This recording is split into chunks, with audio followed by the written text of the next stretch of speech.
থানায় গিয়ে আমাদের বাউলদের বিরুদ্ধে অভিযোগ দিয়েছে, ওই মোল্লাদের কেস দিয়েছে। এবং আমি যখন গেলাম তখন আমার অভিযোগ নিতে তারা ঘড়ি শুরু হয়ে যাবে।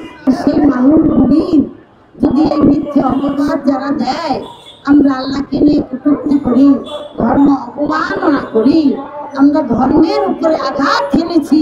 আমি জানতে চাই, গতকাল মানিকগঞ্জ আমার নিরীহ ছেলেদের উপরে যারা আঘাত করলো, মাথা ফাটাইলো, তারা আবার ফেসবুকে এসে, তারা আবার লাইভে এসে মুসল্লি তারা বলতেছে যে আমাদের উপরে বাউলরা হামলা করেছে। তাহলে কত বড় লোক খাবার, একটা বাউল দর ধরে ধরে একটা বাউল ধর ধরে ধরে জবাই কর।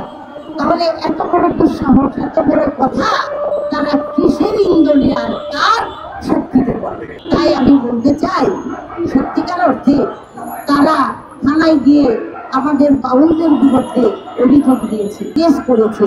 এখন থানার থেকে পুলিশ আমার ছেলেদেরকে ডাকে, থানায় আসেন, এখানে একটা মিট করি।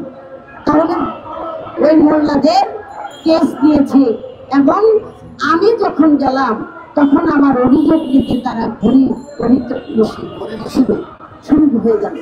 এই ধরনের আলোচনা করছে, এই ধরনের কথা বলছে যে একটু অপেক্ষা করেন, তারা বলেন কি আছে, অভিযোগ করে দিল হবে। আমি তো আমার ছেলেরা তো হাসপাতালে থাকে।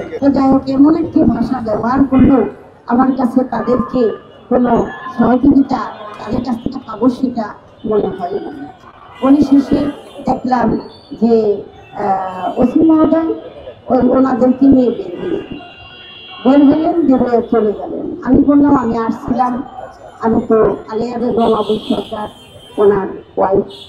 বললো যে ঠিক আছে, আপনি আসছেন, একটা অভিযোগ দিয়ে যান। এই কথা বলে আমি চলে গেল ওই মুসলমানদের সাথে।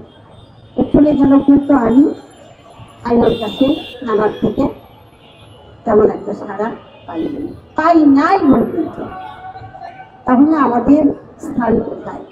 আমরা তো বাংলাদেশের সম্পদ, বাংলাদেশের মানুষ, বাংলাদেশের বাউল, বাংলাদেশের কৃষ্টি কালচারের